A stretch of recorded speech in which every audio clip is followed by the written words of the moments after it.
Yo, you guys, this is Blacklist of the Abyss, and this is my review for episodes 1 and 2 of Magi, the Kingdom of Magic, aka Magi, the Labyrinth of Magic, Season 2. Now, the first episode, right off the bat, it starts off with spoilers.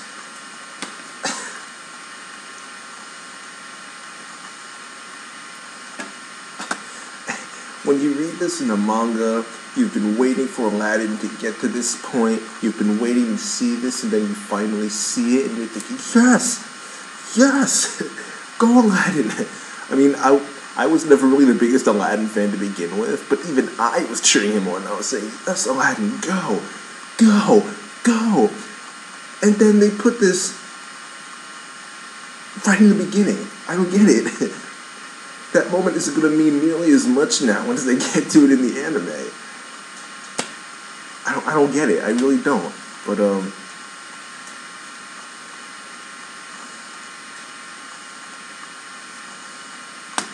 whatever. What's done is done.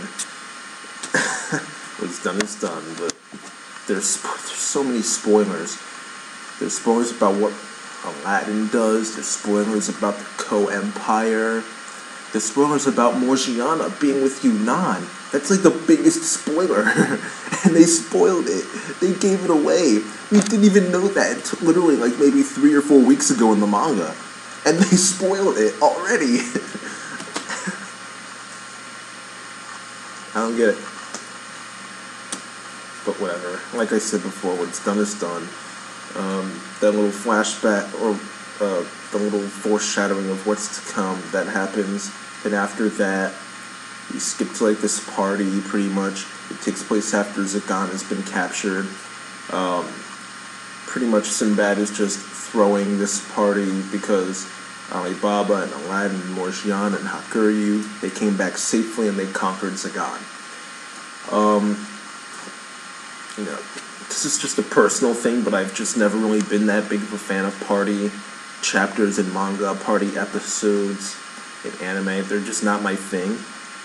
I just don't really care about them. But I will admit that there is this one funny scene where these guys from Sindri are putting on this play. They have all these actors just not...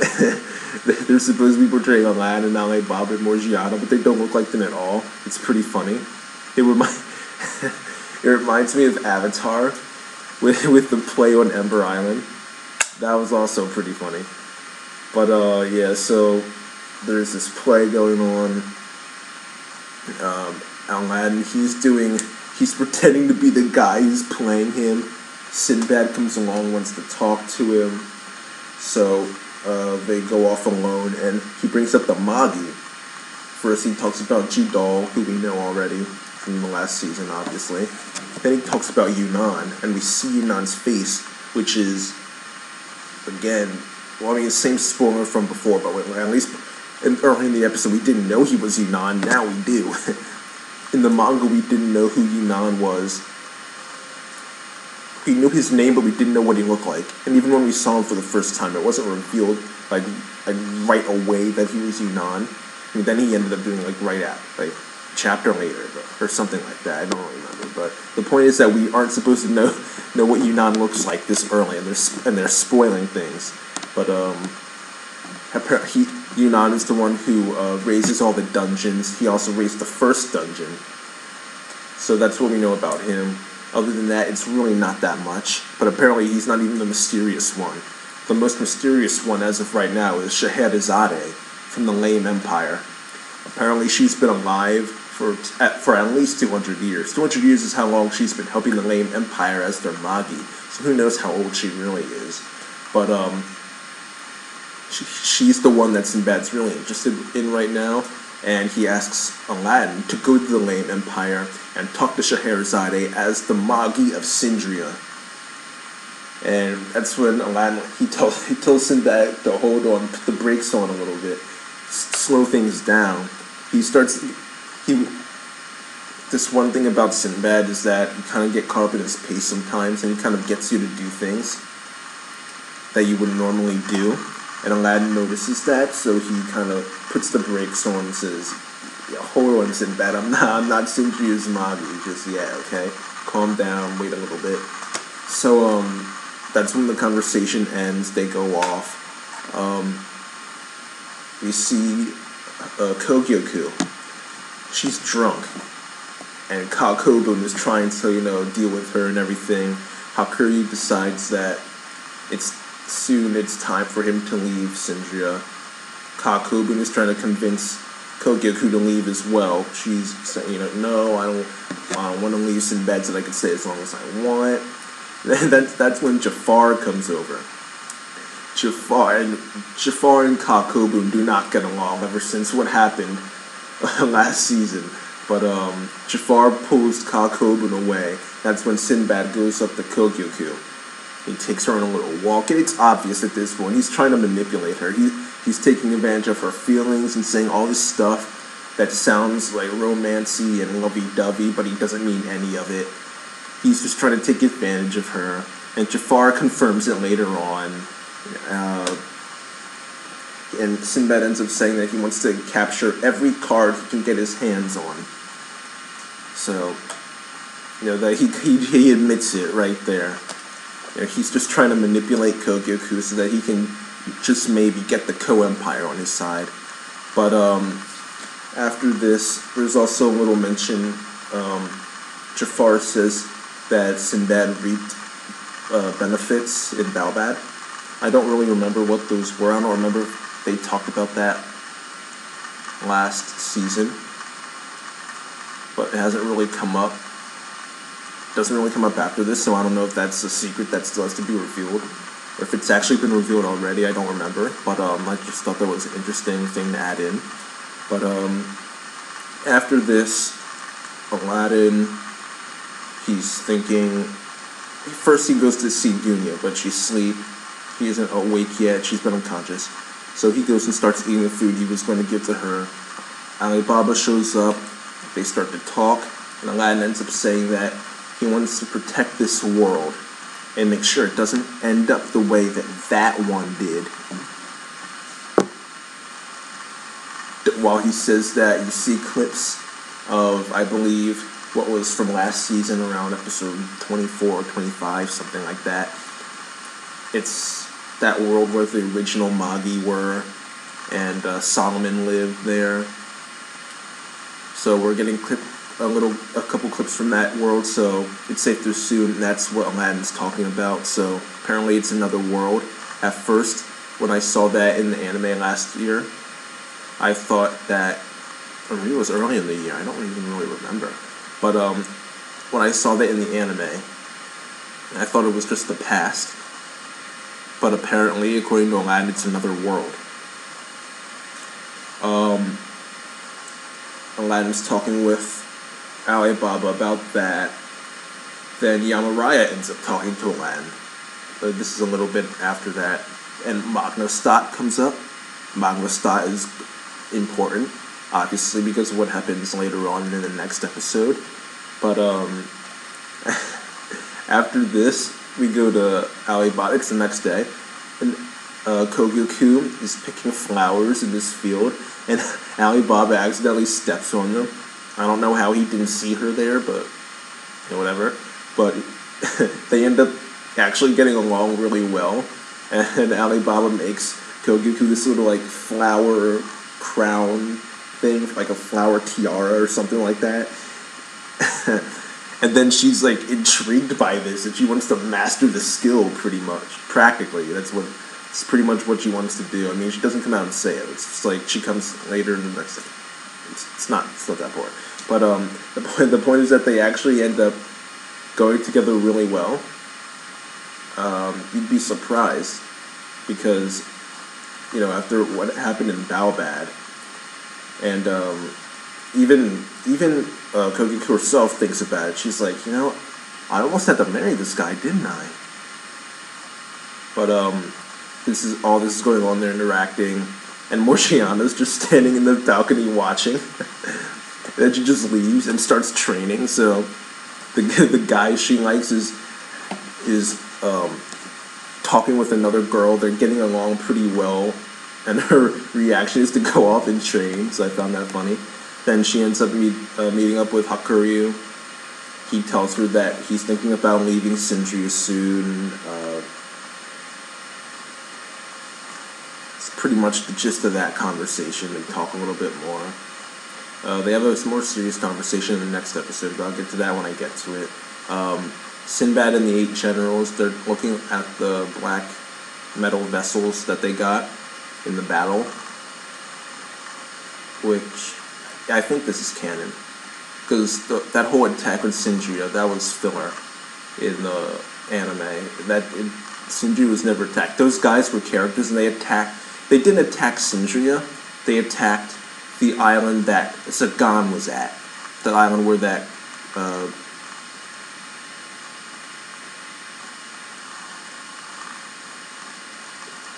I'm drawing a blank here. I forgot what they were called. I just said not too long ago that Yunnan was pulling them up.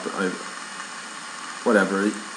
You get what I mean. I'm running on 4 hours of sleep right now. I've been up since 8 in the morning. Right now it's 9 o'clock. I've had a long day. You know what I mean. But, that part in the anime was filler. They actually, the dungeon, there you go. They attacked the island that the dungeon was at, not Sindria. So this is probably canon, where they actually do get the black metal vessels. But Sinbad touches one of the metal vessels, and it lights up, and there's this magic symbol crest-like thing that shows up on it, and Yamaraya recognizes it as the symbol that Magnostat puts on all of their magic items. So this means that Magnostat might be manufacturing magical items and black metal vessels for Althamen, which is big. That's big. That's a big reveal. And obviously they're going to want to do something about that. They don't want Yamaraya's old home to be giving their biggest enemies weapons. They decide that they're going to go talk to Dunya, see if she has any information that they could give, because by this time she's woken up. But the only person she'll talk to is Aladdin, because she found out that Yamaraya was a magician from Magnostat, so now she just doesn't trust anyone in Sindria.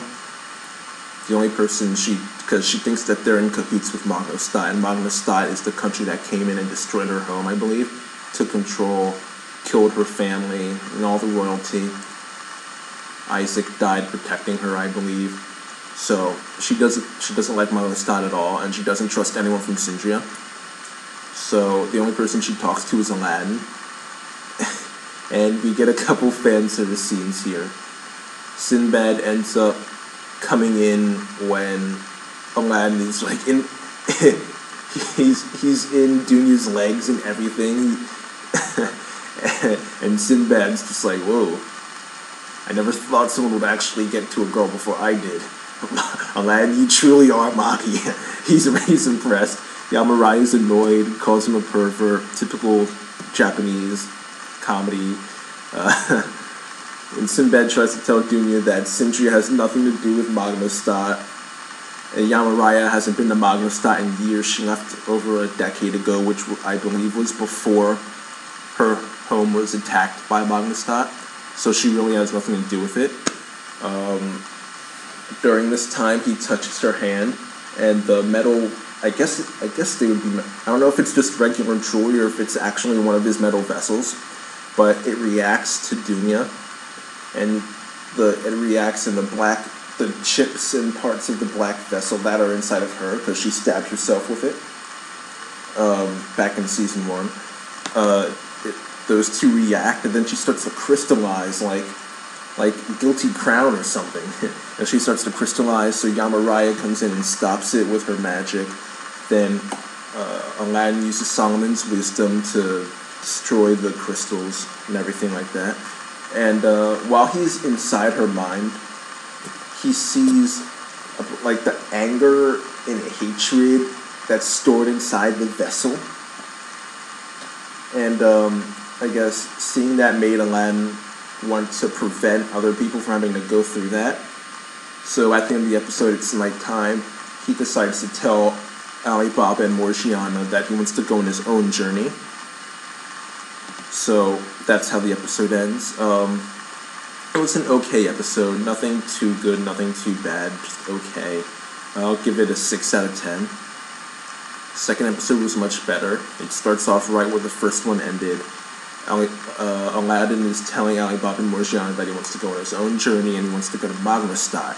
And Alibaba, he's like, wait, what? Like, you're the one who told me that we were going to fight Al-Thaman together, and now you're going off by yourself to a country that's in cahoots with Al-Thaman?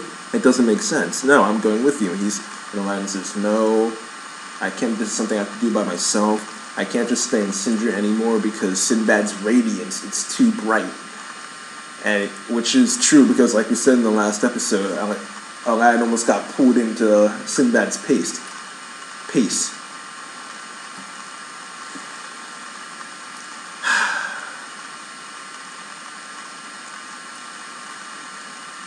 He says that Sinbad's radiance is too bright and that he might get pulled into doing something that he doesn't want to do, so he has to leave.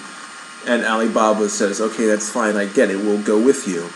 And Aladdin says, no, this is something I have to do by myself. So after this, for a little bit, we go over to Sinbad and Yamaraya and Jafar, I think it was. And Sinbad's saying, no, I'm not going to let him go. You know, it's too dangerous. Magnestat discriminates. There's discrimination. Magicians and normal humans are on a different level there. And Yamaraya is trying to say, you know, let him go. All he's doing is going there to do research on the black metal vessels. But Sinbad's not really having any of it. He still doesn't want Aladdin to go. Anyway, we go back to Aladdin and them, and Aladdin tells Alibaba that Aladdin himself, he doesn't have the knowledge or the power to be able to make Alibaba the king that he wants him to be. Because we know that the Magi are the ones who choose kings, and he has this image for Alibaba as a king, and he doesn't think he'll be able to make that come true with the knowledge and the power he has now. So he wants to go to Magnestat in order to actually do that, be able to do that. So after this, we go to Morgiana. She's training, sparring with Masrur, and she ends up asking Masrur about the Dark Continent. And Masrur says that he's been there before. He had someone take him. We don't know who that someone is, but a certain scene earlier in the episode kind of hints at someone taking a finalist person somewhere, but whatever. Gotta love anime spoilers. But he says that a certain person took him to the Dark Continent, and he was surprised that there weren't any finalists there. After that, we switch over to Alibaba. He's trying to figure Aladdin out why he would want to do this by himself. He still doesn't get it. And he's thinking about this in the middle of his training, so he has his Jin equip. Partial Jin equip, not full Jin equip. And he swings and he almost takes out Kougyoku. But she went to go look for him so that she could show him that she actually was able to create the flower crown thing. But she sees that he's been training, so she says, oh, that's your Jin equip. How about we spar a little bit? And Alibaba's like, no, I can't. You're a princess. I couldn't fight you. And she says, no, it's fine. Let's spar. So then she does her full Jin equip with Vinaya. And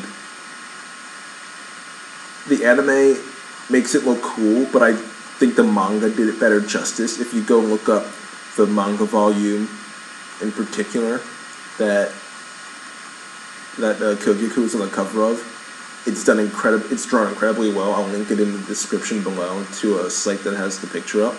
But it's done very well. And the anime made it look cool, but I still like the manga's version better. Just my opinion, but whatever. Sinbad ends up showing up, and he decides to spar against Kougyoku instead, because Alibaba still can't get his full Jin equip. So we have Vinaya versus Folklore, and they start fighting. It's a battle of water and wind. And then Kougyoku ends up using her extreme magic, Vainel Ganeza. And then Sinbad counters with Foraz Sora. And he's able to counter it completely. So then Kougyoku continues on the offensive. Sinbad dives down. He deactivates his Jin equip of Folklore, and then does a Jin equip with Zepar. Then he tells Alibaba to cover his ears. Jafar knows what's coming. All the 8 generals know what's coming. And then he emits the sound, and it just takes out everybody who didn't have their ears covered. So then Alibaba runs and catches Kougyoku since she's falling through the sky. Her Jin equip is deactivated. And Sinbad says to him that he instructed her spirit to go to sleep.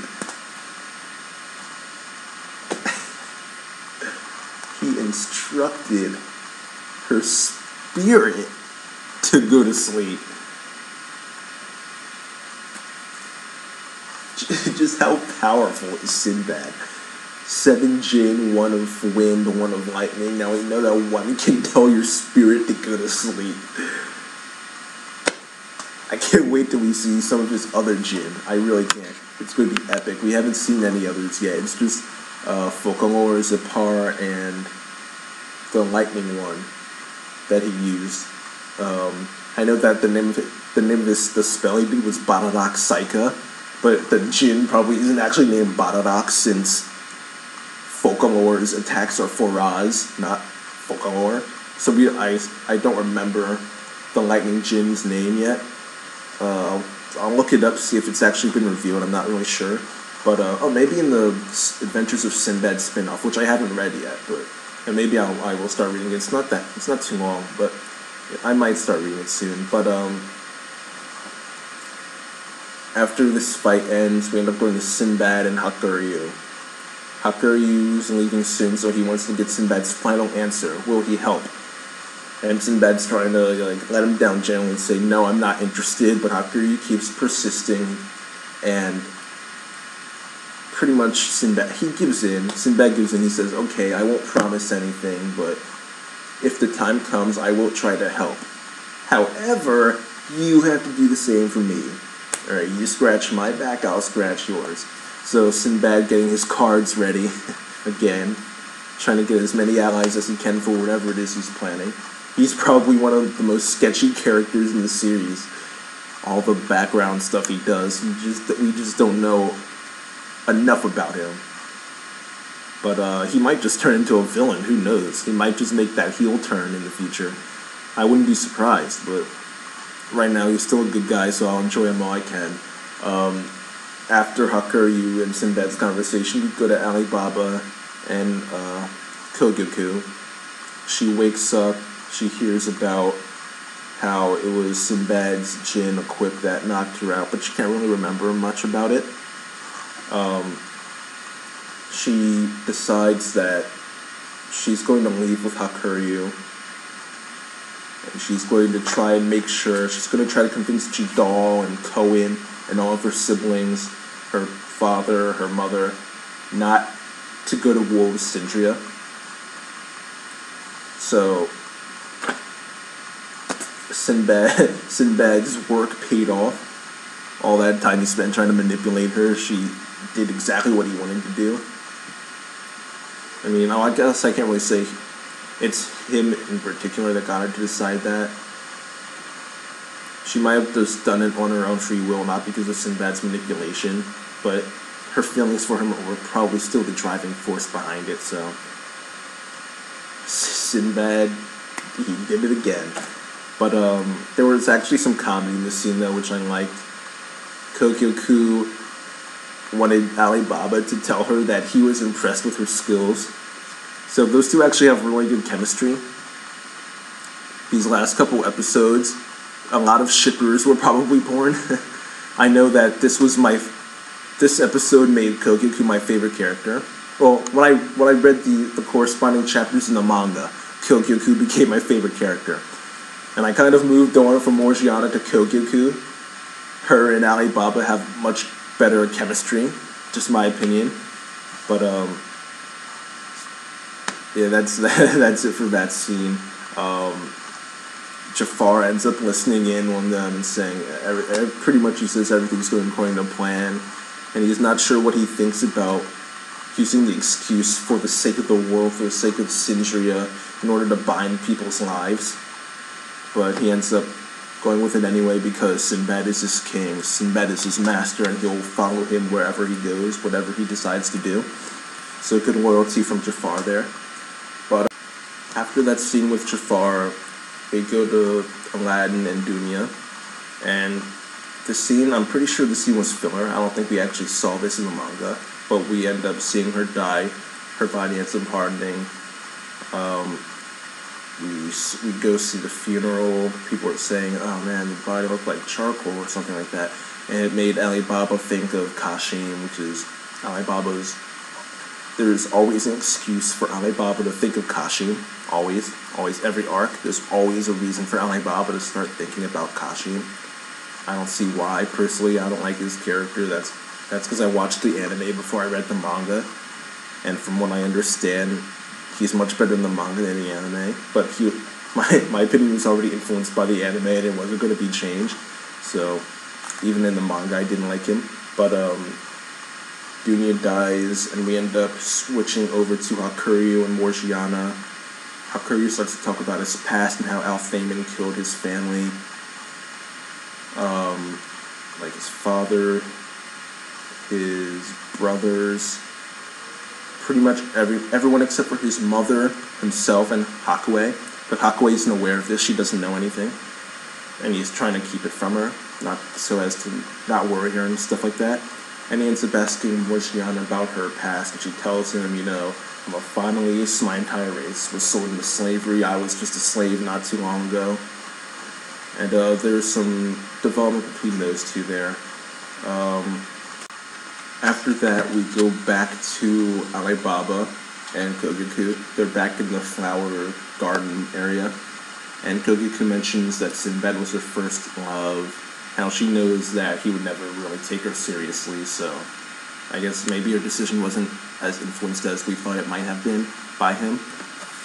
She probably knows that he was just trying to manipulate her, but even so, she still made the decision to try and convince Koen and Judal and everyone in the Ko Empire not to go to war with Sindria. She mentions parts of her past and how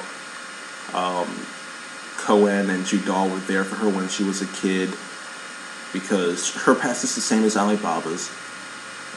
Royal father, her mother was a prostitute, born in the slums, brought into the palace, looked down on by others. But it was Judal and Koen who were there for her. So, and after she befriended them, she decided that she was going to fight for the Ko Empire and become a warrior for them. Then Alibaba ends up telling her that, you know, my past is actually the same. My mother was a prostitute too, and people in the palace didn't really let me forget it for a while. I'm surprised it didn't bring up Ahmad though, specifically, but they end up becoming friends. Kougyoku says that Alibaba's going to be her first friend, so there's like, congratulations, Kougyoku. Their chemistry is still as good as ever. After that, we go back to Aladdin. There's a flashback of him talking to her earlier talking to Dunya before she died. And she asks him if he's going to go to Magnestat. He says, yes, I am. And she asks him why. And he answers that Magnestat reminds him of his home country, with the discrimination there and what's going on. And she asks him, you know, where is your home country? And he says that it's a place that no one's really heard of, no one's really been there before, no one knows about it, and it's this place that's really, really far away. So that's a huge hint about Aladdin's past. The last couple episodes have introduced all the pieces of the puzzle, and now all you really need to do is put it together. I'm not going to spoil it for you, but Aladdin's past, it's all there, right, for the finding out. You just have to put the pieces of the puzzle together. But this episode was pretty much carried by the spar between Kougyoku and Sinbad, the development between Kougyoku and Aladdin, or Alibaba, and then those nice moments at the end. They were pretty nice moments with Kougyoku and Alibaba, then Aladdin and Dunya, Hakuryu and Morgiana. Those were really nice moments. So with those carrying the episode, I'll give this one an 8.5 out of 10. I thought it was better than good, but not quite great, just because of some of the okay parts in the beginning. But yeah, that's it for my double review of the first 2 episodes of the 2nd season of Magi. I apologize for being half asleep when doing this, but I wanted to get the review out today, like I said I would, and not wait till tomorrow, especially since I'm probably going to get the Hunter x Hunter review out tonight, so yeah, that's it. I'll be reviewing Magi weekly, and that's it. I'll see you guys next time.